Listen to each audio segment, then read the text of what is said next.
ng mga reports ang LTFRB dinipensahan ang umunoy maling datos ng mga sumali sa consolidation sa ilalim ng Public Transport Modernization Program.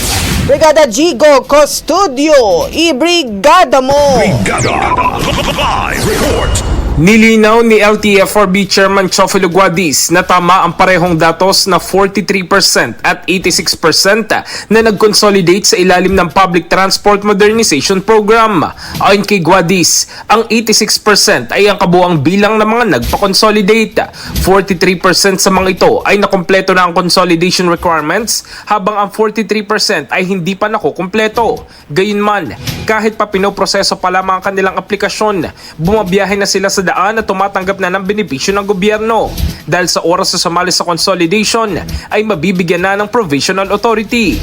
Sa ngayon, inaayos na ng LTFRB ang aplikasyon ng natitira pang 43% at pinabibilis na ang proseso para makumpleto na ang kanilang mga papeles. Samantala, sa panig naman ng DOTR, bukas sila sa mga pwedeng pagbabago sa programa upang matugunan ng mga hinaing ng transport groups. Ayon kay DOTR Secretary Vince Dizon, magpepresenta sila ng solusyon sa loob ng 2 linggo matapos ang pakikipagpulong sa iba pang stakeholders.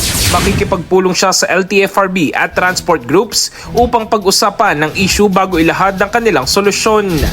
In the heart of changing lives, ako si Brigada Jigo Custodio ng 105.1 Brigada News of Manila, The Music News Authority. Ang bahaging ito ay hatid sa atin ng Yummyvit ES3 Syrup. Simulang tuparin ang pangarap ng iyong anak. And starting now,